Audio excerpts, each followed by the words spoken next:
Let's talk about the new year. Let's talk about Jeffrey Epstein and the flight logs, why language matters, why it's so easy to troll the media, all that and more coming up tonight on I'm Right.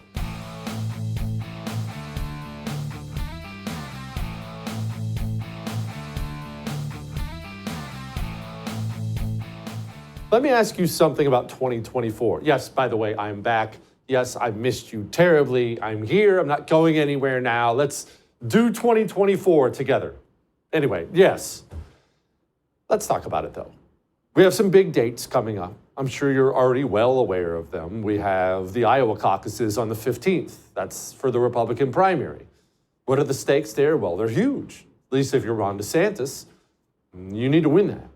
If you don't, might be over. So that's a big one. If you're a Ron DeSantis supporter, you already know that. If you're a Trump supporter, you know that. Let's finish him off. Okay, all right, we got that.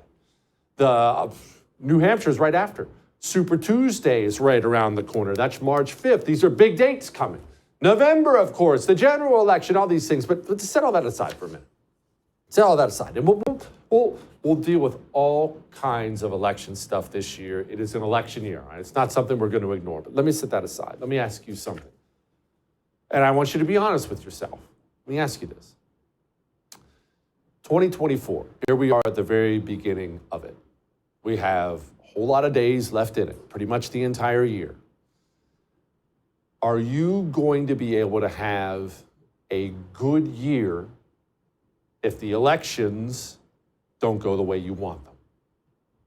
Primary and general. And let me preface this by saying, I know you're into the election and that it's really important to you. I am guilty as charged. I get way too into the elections. When they go our way, I get way too happy for about 48 hours. When they don't go our way, I get way too low for about the next 48 hours. I'm guilty. I'm pointing at me here. But is your 2024, is the success of your 2024 going to be completely dependent on whether or not Donald Trump or Ron DeSantis win the White House? It shouldn't. You know that, right? And I'm not saying they're going to lose. We'll deal with that another time. But and I'm talking to myself, this is a conversation I've had with myself for the last week when I was thinking about 2024. We political people, we care about it because it matters, and it does matter, and it is important. But we put too much on it, and we put too much on things that are so out of our control. Let's just do this. You and me. I'm really talking to myself here, but I'd love it if you join me. Let's make sure no matter what, 2024 is a success regardless of the electoral outcome. Besides, as you know, things haven't changed. Doesn't matter if we do win the White House at the end of 2024 with whoever your preferred guy is. We still have decades of victories before we will ever finally defeat the communists. Decades. Not victories for the White House. Those are just part of it. Local elections, state elections. Are you digging into that yet? Hey, it's not too late. Now's the time to dig in. I just gave you dates for the general election and for the primary election nationally. How many local elections will we miss? Because we're still worried about, oh my gosh, Trump, DeSantis. Are we going to miss that city council election that means so much more? The school board election? Or are we going to focus and become activists? Let's focus and become activists this year, right? Now, as far as what 2024 is going to bring for the general, I don't know. I know you saw the news about Maine's Secretary of State following on the heels of Colorado's Secretary of State removing Trump's name off the ballot. Jesse, that's unjust. I got that. You got that. We all know it's unjust. Let's not focus on that. There's going to be more of it. I'm not telling you they're going to be successful in the end. You can make that determination on your own. But I am telling you this, there's going to be a lot more of that in 2024. What do I mean by that? Horrific, unjust things that are right in your face that make you turn to your wife or your husband or your buddy at a party and say, oh my gosh, this country's finished. There are going to be a lot of things that happen in 2024 that make you say that. Nevertheless, we keep going. And Here's the real battle we have to fight.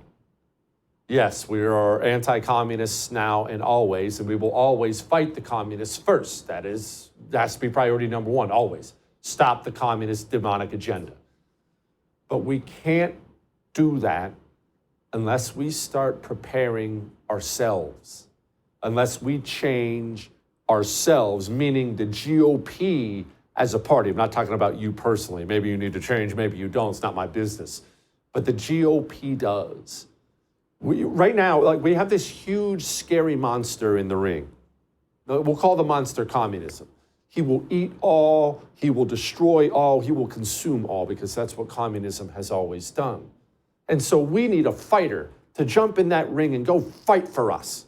And so we look at the GOP and we say, hey, get out there, guys, go get them. And we have this weak, pathetic little girl with tiny wrists, and we're kicking her into the ring and saying, beat the communists. And then we wonder why they're never defeated. Mike DeWine's getting all kinds of heat in Ohio. He's a red state governor in Ohio. What's he getting heat for? Well, he was presented with a bill that said dudes can't continue to beat up women on the sports field by pretending to be their women. It's a basic bill. It's very simple. Very simple, yes. He said no. He rejected it. Everyone's mad at Mike DeWine. Mad at Mike DeWine? Why are you mad at Mike DeWine? Be mad at the GOP voters in Ohio. I don't know what you want me to tell you. Mike DeWine during COVID was a horrific tyrant. He was Andrew Cuomo light. I know, my entire family's in Ohio. I was back and forth several times. You can open this, you have to close this, do that, wear a mask, get your triple vax. Mike DeWine was a card-carrying, tyrant, communist piece of trash during COVID. That was in 2020. In the year 2022, Mike DeWine was up for re-election in a primary election and won that primary election by over 200,000 votes. Now, 15 minutes later, he decides to stop the tranny in sports thing, and everyone's mad. Go find a mirror, Ohio voters. If we don't change the GOP primary voter, we cannot save the country. If the GOP primary voter, if Norm and Norma are going to continue to, I saw Mike once at our local Republican women's breakfast, and he was so nice. I'll vote for him again. If we don't stop that idiocy, that lunacy, I need to vote for Lindsey Graham again. I saw him on Fox News last night. If we can't stop the idiots in our party, the idiots in our base from voting on who the TV tells them to vote for, it's over, isn't it? That little girl is going to keep running out there and she's going to keep getting beaten up by the monster. And so look, let me spoil something for you as long as we're dishing out some hard truths here in 2024. This guy is still president of the United States. I'm curious, what sort of holiday foods have you been enjoying over the last few days? Well, I've been eating everything that's put in front of me. I've been eating pasta, which I love. Yeah. Eating a lot of chicken Parmesan. I've been eating all Italian foods, basically. And ice cream. And ice cream, chocolate chip ice cream. Anyway, he's still president. And he's going to remain president of the United States. Kevin McCarthy is now officially gone. Bill Johnson retiring. We kicked George Santos out. The Republican majority in the House is officially about that big. Joe Biden's not going anywhere. And even if the GOP had a 100-seat majority, I think we all know, because it's that little girl in the ring with the monster, they would find a way to wuss out and screw it up anyway. We have got to start focusing on primary elections and changing the GOP. You know how we do this? You voted for this thing when we talk about urban Democrat voters? There is something urban Democrat voters and GOP primary voters have in common. They get exactly what they deserve. That's the fact. Now, let's wrap this up with this. The Jeffrey Epstein stuff. Nearly 200 names linked to him being released. Flight logs. Oh my gosh, you flew with Jeffrey Epstein. Oh my gosh, you flew to the island. You did this, you did that. And don't get me wrong, it is a very big deal. It's a very big story. We find out at least some of the names of the world elite who enjoy international sex trafficking. That is a very big deal. I'm not going to act like it's not. But this is where you and I probably struggle. We struggle with our friends and family members who act like this is news today. You pay attention. I pay attention. We were talking to you about clips like this years ago. I've had the story for 3 years. I've had this interview with Virginia Roberts. We would not put it on the air.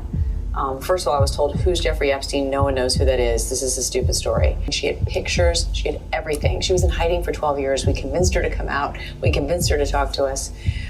It was unbelievable what we had. Clinton, we had everything. I tried for 3 years to get it on, to no avail, and now it's all coming out, and it's like these new revelations, and I freaking had all of it. I'm so pissed right now. Like, every day I get more and more pissed because I'm just like, oh my God, what we had was unreal. Should be noted that she was upset she didn't get credit for breaking the story. She wasn't upset that the people who commit these crimes weren't held accountable. Anyway, you already know Jeffrey Epstein. You know Bill Clinton's tied to him.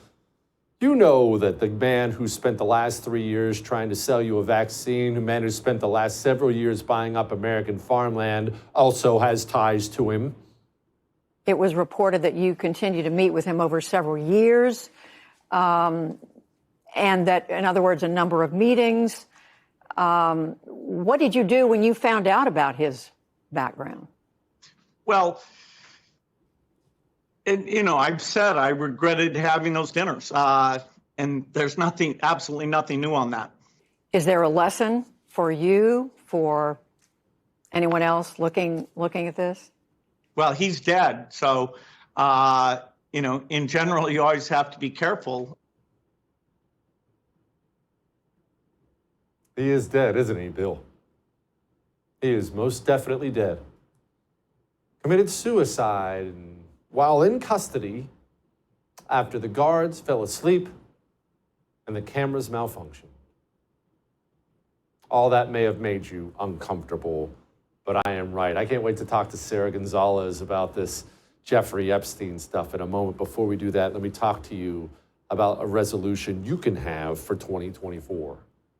I want you to resolve to get out of the timeshare you want out of. I know you want out of it. Everyone does, especially now. Everyone's sticker shocked by everything. Everyone's figuring out how to cut costs. And wow, what a cost-cutting opportunity it is to get out of that timeshare, right? Except they've told you you're not allowed out. Sorry, you signed the contract. You're in for life. Sorry. They're lying, though, because Lone Star Transfer exists. Lone Star Transfer is your one-way ticket out of that timeshare you're stuck in. They are successful 99% of the time.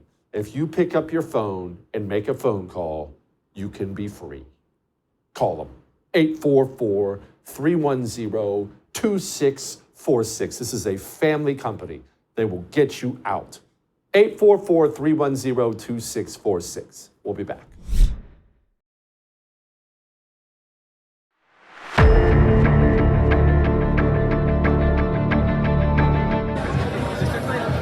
Any comments on the alleged allegation of your connection with Jeffrey Epstein?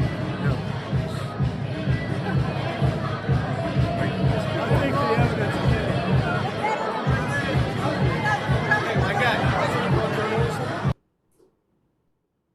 I'll tell you this.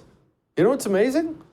I could be wrong. Sarah will probably know, but I think that's the first time the still very much alive former president of the United States of America has even been asked about the fact that he spent a whole lot of time with Jeffrey Epstein. Joining me now, the great Sara Gonzales of the News and Why It Matters on the awesome Blaze TV. Sarah, I got to tell you, I got to give her credit for it. At least someone finally asked the question, what were you doing, Bill?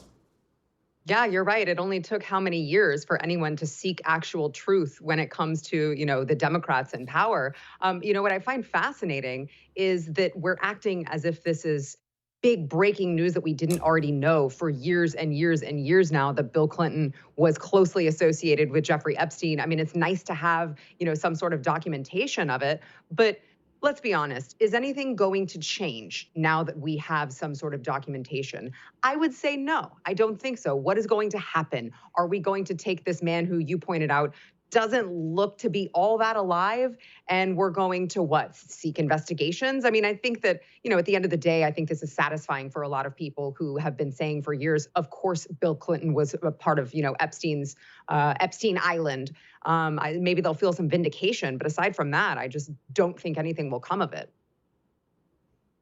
Sara, there are some ugly things about the world that I don't like, and I know you don't like, but is this story, is it as big of a deal as at least I have made it out to be? For me, it's a big deal when the people who run the planet are predators for young women. That's freaking despicable. Then again, the history books tell me that's the entire history of the world. It's the most wealthy, powerful men finding boys, girls, you name it, to abuse and getting away with it. It's been happening since the dawn of time. Yeah, I agree with you. And I do want to clarify, it is a big deal. It's a huge deal. It's just that, again, I think that you're going to run yourself in circles if you think for 1 second that anything will actually come of it. Why? Well, it's what you just pointed out. When the rich and the powerful and the elites are the ones that are committing these atrocities and they are the ones that are in control of everything, how could you possibly expect that anyone is going to be held to account or that justice will be served for any of the disgusting things that were done to these women on this island? Obviously they've set themselves up very well to cover for themselves. It's worked for them quite well so far. And I just think, as horrendous as it is, and as great as it is to actually get these documents, I don't see them punishing themselves, especially when they're all in on it. All right, let's switch gears to the election. Sara, Iowa caucuses less than 2 weeks away. Is Ron DeSantis going to shock the world? Is Donald Trump going to pound him into the ground and officially end this thing? What's your call on it? So I do think that in Iowa, I think that DeSantis has a pretty good shot at winning. He obviously has a very strong ground game there. He's been visiting. I know he visited all of the counties in the full Grassley that he set out to do. And I do think that he will be a pretty strong contender in Iowa. Now, I don't know what that says for the rest of the country, because obviously there's a lot left to do. I don't think that DeSantis will overall, I don't think that he will be the nominee, but I do think that he has a really good shot at winning Iowa, and who knows what kind of momentum that might give him going into the other primaries. Okay, Sara, this whole thing, if that doesn't work out for DeSantis, was this whole thing a mistake? Did it? I don't listen to all the fanboys on each side. It's obnoxious, but did it hurt his career? Did it help his career? It's easy to say it hurts it now, but losing a presidential primary is a great way to be the nominee the next time, as many people have chosen. What did it do to him or for him? Yeah, I mean, I would hate to think that it would be held against him later on after we're out of this weird, as you point out, this weird cultish, like there are the Trumpers and the DeSantis people, and somehow we like agree on all of the platforms and ideas and policies, but we hate each other for some reason. I don't live in that world. I know you don't either. And so it's weird to see, but I mean, you have to believe that going into, the future elections that DeSantis will have made a name for himself. You see his track record in Florida. And, I think that it's such an unprecedented time where all of the other Republicans are going, we have no idea if this guy's going to be put in prison. And we agree with you that it's not right. It's not just. It's a horrible abuse of the system. But we don't know what they can get away with doing to Donald Trump. And we need someone else to be around in case he's, I don't know, put in prison or eliminated off the ballot or, you name it. All of these are horrible, disgusting things. And for as much as the left likes to talk about threatening democracy, this is a great way of them actually doing it. But I mean, I understand why someone would go, well, we may need a second option, guys, and I'd like to throw my hat into the ring. Speaking of which, Maine's, well, here it is. They're never going to let Donald Trump be president again. The system, our corrupt, hideous, unjust, unlawful system, they're never going to let him be president again. Whether they throw him in prison or make him cop a plea, they're going to take his name off the ballot so it's not possible for him to win. And it doesn't have to be in a bunch of states, remember. You take his name off the ballot in really even one, but definitely 2 swing states, it's over. Oh, Jesse, we'll just write him in. No, you'll write him in. I'll write him in. Enough people will not write him in to win. We won't be able to win that way. Okay, Sarah, here's the problem I see on the right. It's not Trump fans or DeSantis fans. It's any fan of any stripe who believes there's something that will make these communists stop, that they'll stop with Trump, or that they'll stop with the ballot thing, or that they'll stop when it's done. Why is so much of the supposedly aware and informed American right still so far behind reality when it comes to what kind of evil they're facing? I find it fascinating. I had friends say to me recently, well, he'll be fine because these are lies, as if that mattered at all. Yeah, it is really hard to see these people, as you point out. I had people tell me all the time, oh, sure, they're not really going to throw him in jail. Do you really think they would throw him in jail? Yes, absolutely, in a second. And guess what? They will sleep like a baby at the end of the night because they don't care. And the problem here is that you are talking to people who think that we're all playing by the same rules. We have people on our side who are dealing, they're making good faith deals with people who they think are making good faith deals in return, and that they are all good actors, just like us.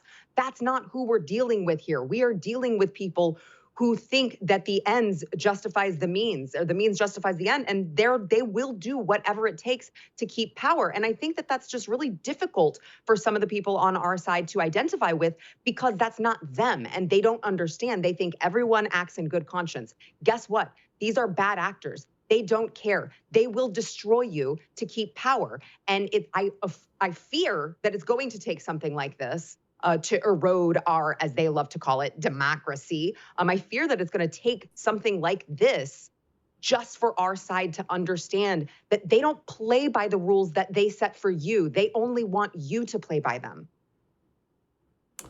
Sarah, speaking of not playing by the rules, Texas trying to stop illegals, the DOJ now announcing they're going to sue Texas for trying to stop illegals. How much more in your face could it be for everybody that the destruction is intentional? Everything these people do, that people act like it's accidental.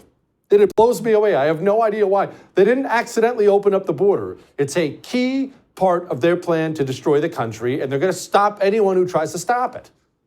Yeah. And I mean, think about how crazy and despicable, and I would argue treasonous, this gets. I mean, you were talking about the federal government suing a state for trying to enforce their own sovereign, well, supposed to be sovereign border. You are talking about a Justice Department, a Border Patrol, who they are sending more people, more agents down to the border, not to enforce the laws, not to actually enforce the border, but to process more of these people in, to give them a court date of like 2032. I'm sure they'll show up though, Jesse. And so, you think about how insane it's gotten, and think about this too. You might say, well, the blue states, Eric Adams is finally waking up. Well, Chicago is finally waking up. Well, I mean, they're going to come around to our side. No, they're not, because what their answer is more federal money. So now they just want more of your taxpayer dollars to pay for the problem that the federal government is creating. And so where does it all end? I mean, you would like to believe that in 2024, the federal government might think about cleaning up their act going into an election season, but I don't know how you walk away from this matter once you've created the crisis that you've created down there at the border. Yeah, what a friggin' nightmare. But speaking of Brandon Johnson, here he was. But we cannot have a governor who decides that he's going to cling to the vestiges of Jefferson Davis when we should be pulling to the hopes and aspirations that were left by Frederick Douglass. We have to have a coordinated response to this humanitarian crisis. We cannot allow chaos to dictate and to divide this country.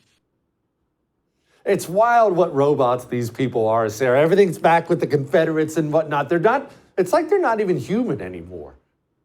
No, I mean, I like to think that they have their list of buzzwords, and they get ready for the day, and they drink their coffee, and they review the certain buzzwords that they are supposed to be using that day. They're all the woke buzzwords, and they're like, all right, I'm going to get this one in the AM. I'm going to get this one in by lunch. I'm going to get this one in by the PM, and I'm going to check off my boxes, and job well done to me. I mean, I have to believe that that's what they do. It's just so over the top insane.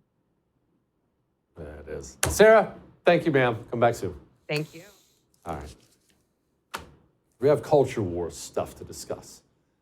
Before we get to that, we have to discuss finances. I'm not going to manage your money. Don't worry, I'm not trying to do anything like that.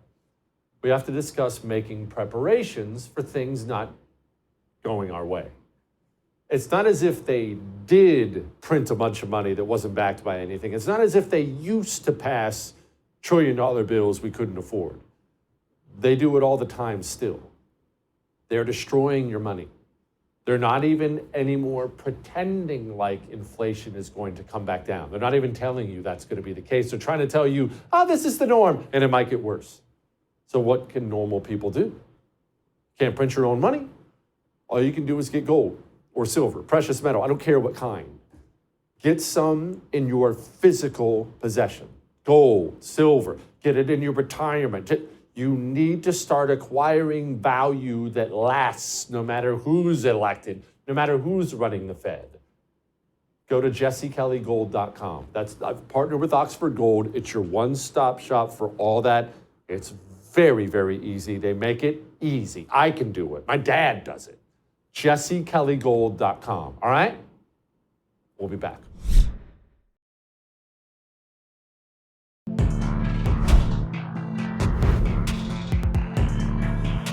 We're going to talk just really briefly about language, because it's 2024 and I need to get better. You need to get better.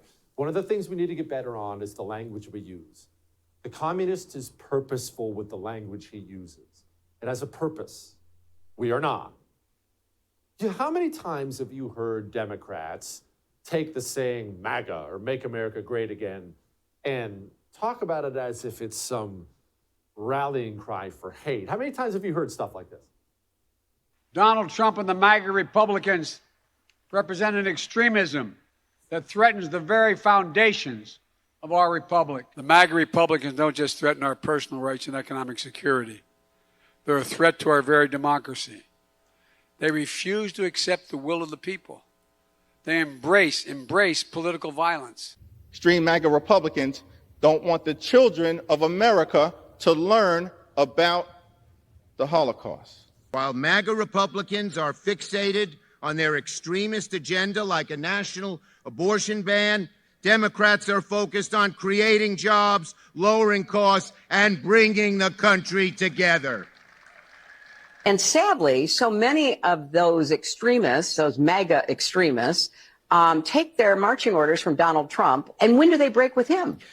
Because at some point, maybe there needs to be a formal deprogramming of the cult members. MAGA this, MAGA that, ultra MAGA, mega MAGA, MAGA extremists, MAGA, MAGA, MAGA, MAGA, MAGA, MAGA, MAGA, MAGA. You can roll your eyes all you want at the repetitive of it, and you can really see that when we have a montage like that, but you shouldn't roll your eyes. You should be copying them. How could they possibly take such an evil, demonic religion like communism and sell it to so many people? Language is part of how they do it. They will find a phrase, a saying to label themselves in the most wonderful terms and their enemy in the most awful terms, and they will not use it once. They will say it over and over and over and over and over again. Then they'll get their friends to say it over and over and over, and he's saying it over and over and over, and soon there's an army repeating it over and over and over and over and over again, and it's in your head. Our side, we're still calling illegals migrants. Just taking their language. That's a language term they used to make illegals sound better than they are, and the right just adopted it. The migrants. We're still calling it Hunter Biden's business. I think Joe was involved in Hunter's business. What? Hunter didn't have a business. It's Joe's business. All of us better with our language this year. All right, myself included. We all can improve. All right, we'll be back.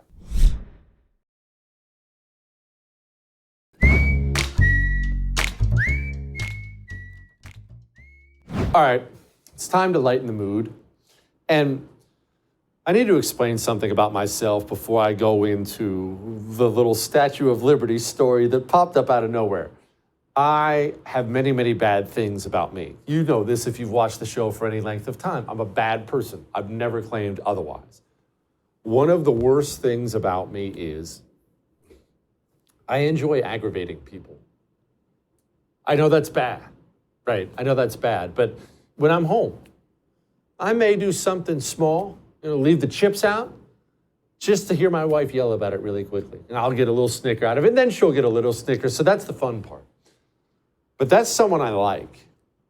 When it comes to bad people, communists mainly, I love making them miserable. I love making them look stupid. I love making them feel stupid. And I know that's bad. I'm not telling you to be that way, but I need to explain that about myself. And so on occasion, I will troll them with things just because I know that they will make themselves look dumb.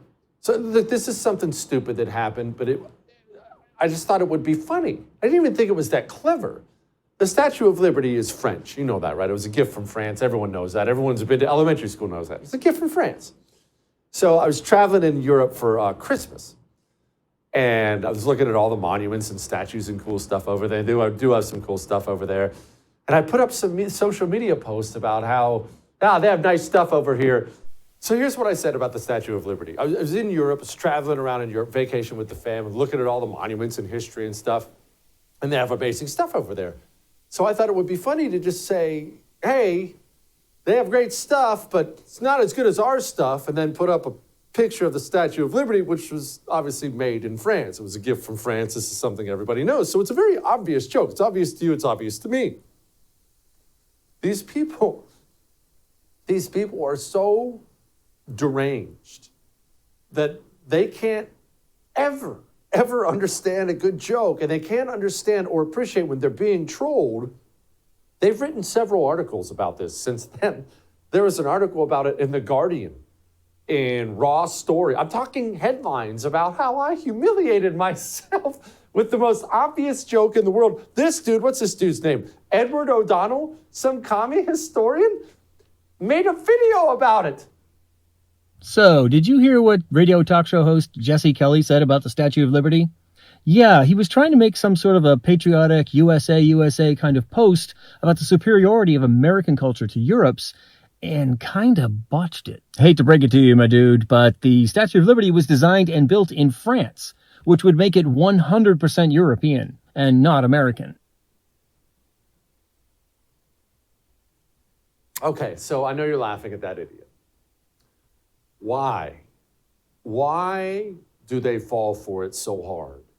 Why do they take the bait so hard? Well, first, and this is something you should feel very, very good about yourself. First, you have to understand, because you have a good founding, a good center of gravity, if you will, moral compass, whatever word you want to put on it, you're happier than the communist will ever be or can ever be. Remember, communism is the religion of the malcontent.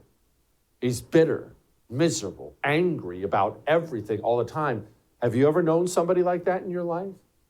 Have you ever known them to laugh very easily? They can't do it. And even if they can laugh, even if you can show them, here's a funny stand-up joke, they can never laugh at themselves. They can never laugh at themselves, and there's a bunch to that as well. Why can't they laugh at themselves? Well, you heard the disdain in his voice about me, doing some rah-rah patriotic posts. Well, for him, patriotism when it comes to America, being proud of America, is disgusting. It's despicable. That's how much these people hate the country. It's the lowest form of life. So even somebody joking about it, his bitterness comes bubbling over and he can't handle it. They can't deal with it at all. And I'll tell you, I'm never going to stop. I have so much fun making fun of these people and just tossing this bait out there that I'm never going to stop. I've enjoyed it immensely. I can't wait till the next one. All right? I'll see you tomorrow.